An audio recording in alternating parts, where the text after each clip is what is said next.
तो मेरे पास एक कपल आया जिन्होंने मुझसे कहा कि हमें एक रिटायरमेंट प्लान बना के दीजिए जहाँ पे हम चाहते हैं कि हम रिच रिटायर हो। यानी जैसे कि आजकल रिटायरमेंट के बाद लोग इंटरनेशनल हॉलीडेज़ पार्टीज़ लाइफ को एंजॉय करते हैं, हम उस तरीके का रिटायरमेंट प्लान करना चाहते हैं।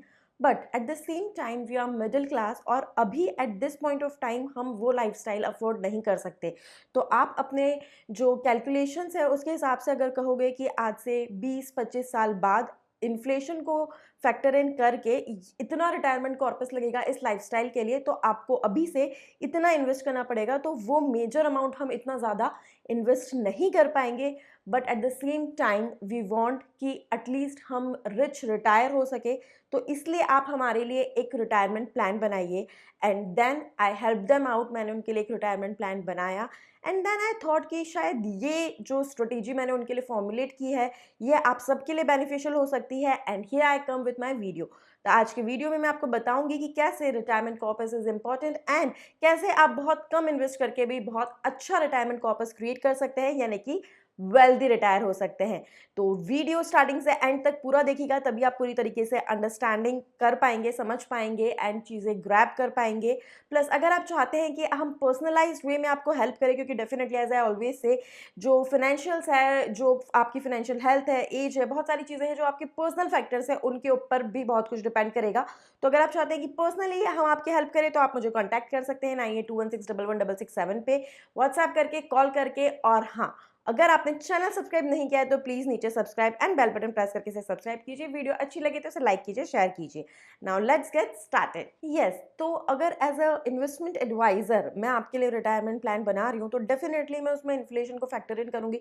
इनफैक्ट अगर मैं कुछ भी आपके लिए कॉर्पस क्रिएट कर रही हूँ तो उसमें इन्फ्लेशन को तो मुझे फैक्टर इन करना ही होगा, क्योंकि अगर वो नहीं किया तो कैलकुलेशन गलत हो जाएगी। क्योंकि डेफिनेटली आपके जो पैसा है, जो मनी है, उसकी वैल्यू डिप्रिशिएट होती जा रही है इन्फ्लेशन बढ़ने के साथ साथ। सो वो हमें फैक्टर करना पड़ेगा। But at the same time जब मैं आपका रिटायरमेंट कॉर्पस कैलकुलेट कर लूँगी और अभी से आपको कितना अमाउंट इन्वेस्ट करना है, जब मैं वो कैलकुलेट करूँगी कि पर मंथ आपको कितना इन्वेस्ट करना है, तो उसके लिए मैं रेट ऑफ इंटरेस्ट या CAGR या XIRR भी कंसिडर करूँगी। जिस इन्वेस्टमेंट एसेट क्लास में आप इन्वेस्ट कर रहे हो, जिससे आपको रिटर्न मिलेगी, जो आप अपने फंड्स पार्क कर रहे हो, तो उसका रेट ऑफ इंटरेस्ट भी कंसिडर किया जाएगा और तब आपकी जो हर मंथ की इन्वेस्टमेंट अमाउंट है वो कैलकुलेट होकर आएगी, राइट। तो ये जो सेकंड पार्ट है इसमें वी कैन एक्ट स्मार्ट और इसमें वी कैन प्ले अराउंड। हम एक ऐसा इन्वेस्टमेंट क्लास ले जो बहुत ज़्यादा अच्छे रेट ऑफ इंटरेस्ट या फिर रिटर्न्स हमें दे, CAGR हमें दे, जो इन्फ्लेशन को बीट कर सके और हमें वेल्थी भी बना सके। अगर हम देखें कि आप जब अपना पोर्टफोलियो क्रिएट करते हो, definitely diversification is the key, क्योंकि आपके जो गोल्स है वो भी डाइवर्सिफाइड है, राइट। आपका गोल ये भी हो सकता है कि आपको कार लेनी है, आपको घर बनाना है, आपको किड्स के एजुकेशन के लिए सेव करना है, आपको किड्स की शादी के सेव करना है, या फिर आपको बहुत फैंसी सा कोई ज्वेलरी लेने के लिए सेव करना है, या फिर यूरोप ट्रिप के लिए सेव करना है, या फिर रिटायरमेंट कॉर्पस क्रिएट करना है। So there can be n number of options जो आप करना चाहते हो, या आपको अपना इमरजेंसी कॉर्पस क्रिएट करके रखना है, तो definitely there can be n number of options.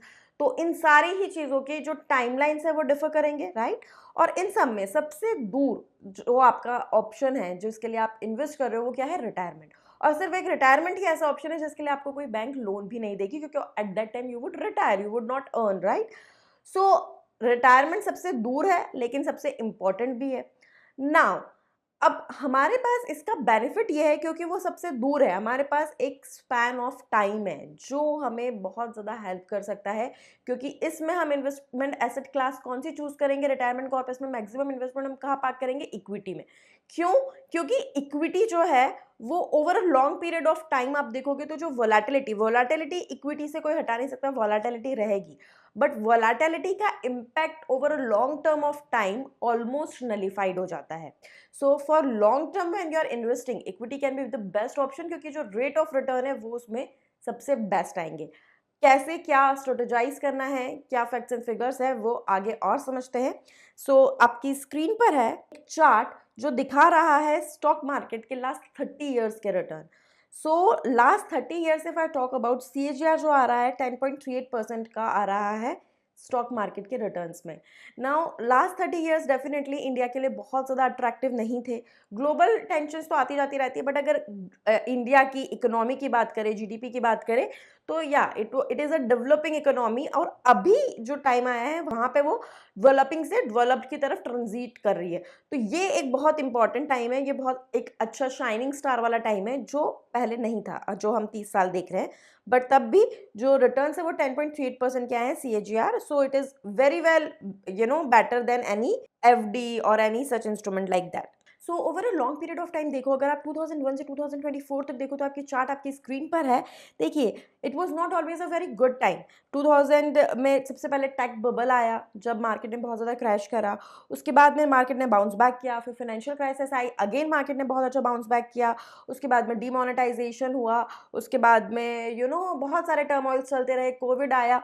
तो आपकी स्क्रीन पर है पूरा event, year on year sequence of events, लेकिन मार्केट वोलेटाइल रहा। जितना उसमें करेक्शन आया उससे ज़्यादा उसने बाउंस बैक किया। सो अगर हम लॉन्ग रन में देखें तो डेफिनेटली मार्केट ने बहुत अच्छे रिटर्न्स दिए और ये सारी चीज़ों का जो इम्पैक्ट है वो नलिफाई हो गया। If you go on further, अभी की बात करें हम, जनवरी 2023 से जनवरी 2024 जब हमारा अमृतकाल स्टार्ट हो चुका है, तो इसमें भी वोलेटिलिटी बहुत ज़्यादा रही। आपकी स्क्रीन पर चार्ट है, बट अगर आप CAGR देखो ओवरऑल तो 20% का आया है। यस, 72,000 का मार्क सेंसेक्स ने क्रॉस कर लिया है। सो डेफिनेटली ऐसा ऐसे वोलेटिलिटी रहती है, बट मार्केट बाउंस बैक करता है और बहुत अच्छा परफॉर्म करता है, बहुत अच्छे रिटर्न्स देता है। Now coming on to the next, Amritkaal की जो बिगनिंग हुई है, how do you justify it? तो आपकी स्क्रीन पर दो एग्जाम्पल्स है। एक है डिफेंस सेक्टर का। आप देखिए डिफेंस सेक्टर का जो परफॉर्मेंस है that has already shoot up. जो एक्सपोर्ट्स है डिफेंस सेक्टर के बहुत ज़्यादा बढ़ गए हैं इंडिया के। आपकी स्क्रीन पर पूरा चार्ट है जहाँ पे फाइनेंशियल ईयर 13 से लेकर फाइनेंशियल ईयर 24 तक का डेटा है, 2015 से लेकर 2024 तक का डेटा है। एंड डेफिनेटली ये जो टाइम चल रहा है ये डिफेंस सेक्टर में तो गोल्डन टाइम चल रहा है। और डिफेंस सेक्टर की अगर आप स्टॉक्स की बात करें, BEL हो गया, HL हो गया, बहुत अच्छा परफॉर्म कर रहे हैं। और भी बहुत सारे, Bharat dynamics and all, every stock is doing very well, क्योंकि ऑब्वियसली एक्सपोर्ट्स बहुत ज़्यादा बढ़ गए हैं। R&D मैन्युफैक्चरिंग डिफेंस सेक्टर में बहुत अच्छी हो रही है। सेकंड, अगर हम बात करें इलेक्ट्रॉनिक्स में, स्पेशली मोबाइल्स की, तो नेक्स्ट चार्ट आपकी स्क्रीन पर है जहां पे आप देखोगे एक्सपोर्ट्स एकदम शूट अप करा है फाइनेंशियल ईयर 2023 में। So all these things are showing that globally India is now becoming a shining star. This is actually a beginning of Amrit Kaal. And definitely जो लास्ट 30 साल में stock market ने perform किया उससे comparison में आने वाले 10, 20, 30 साल में Indian stock market better perform करने वाला है, बहुत अच्छा परफॉर्म करने वाला है, because obviously India as a whole is doing very well. Now coming on to the volatility का इम्पैक्ट ऑन योर इन्वेस्टमेंट्स। अगर आप देखो 3 ईयर रोलिंग रिटर्न से लेके 15 ईयर तक के रोलिंग रिटर्न्स दिए हैं। एंड जैसे जैसे आपका इन्वेस्टमेंट का ड्यूरेशन बढ़ रहा है उसका जो वोलेटिलिटी का इम्पैक्ट है वो कम होता जा रहा है और रिटर्न्स बढ़ते जा रहे हैं। And this is the reality of stock market which not everyone understands. Now coming on to the next, और आपकी स्क्रीन पर चार्ट है जो थोड़ा सा डिटेल्ड चार्ट है। अगर आप देखोगे, अगर आपने इन्वेस्ट किया उसके बाद में there might be a time जब आप लॉस में हो, बट अगर आप लॉन्ग टर्म में देखोगे तो आपका जो ओवरऑल रिटर्न है that is very very attractive. Equity losses सिर्फ ट्रांजिटरी रहते हैं, अगर आप over a long period of time रखो तो आपको बहुत अच्छे रिटर्न्स मिलते हैं। नाउ इंडिया में ये जो डीप अंडरस्टैंडिंग है वो नहीं थी, और इसीलिए आपकी स्क्रीन पे एक नेक्स्ट चार्ट है जो आप देख सकते हो कि ऑलमोस्ट सबसे कम जितनी भी इंपॉर्टेंट इकोनॉमीज है उन सब में इंडिया का अगर आप देखोगे तो इक्विटी में जो इन्वेस्टमेंट बहुत कम है। जबकि जितनी भी डेवलप्ड इकोनॉमीज है, ऑस्ट्रेलिया हो गया, UK हो गया, यूरोप हो गया, they invest a lot in stock market. तो ये जो डिफरेंस है, ये अगेन जैसे मैंने आपसे कहा कि अमृतकाल की बिगिनिंग हुई है, इंडिया का टर्न अराउंड हो रहा है इंडिया में, तो अब लोग ज़्यादा इन्वेस्ट करने लगे हैं इक्विटी में। आपकी स्क्रीन पर नेक्स्ट चार्ट है जो दिखा रहा है कि कैसे नाउ डायरेक्ट इक्विटी में लोगों का इन्वेस्टमेंट बढ़ गया है, ये अंडरस्टैंडिंग लोगों में बढ़ गई है।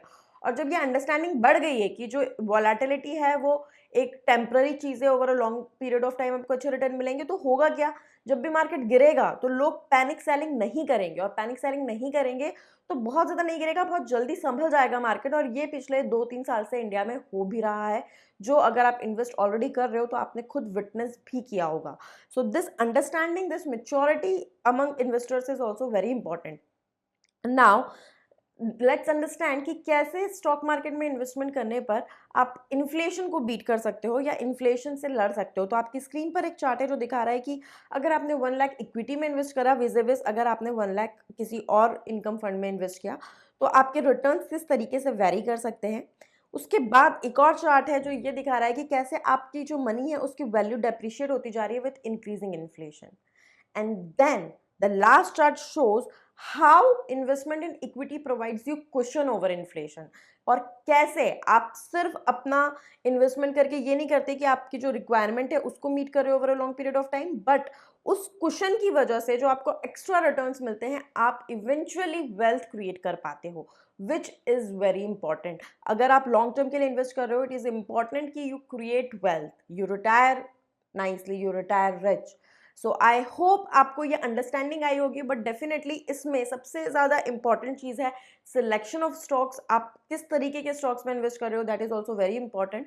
सो accordingly you have to select your stocks. अगर आप स्टॉक्स अच्छे से सिलेक्ट कर सकते हैं या आपके पास कोई एडवाइज़र है, देन इट्स गुड। अगर आपको नहीं है स्टॉक मार्केट का नॉलेज, आपने कोई एडवाइज़र भी नहीं कर रखा, तो फिर it's better to take the exposure via mutual fund.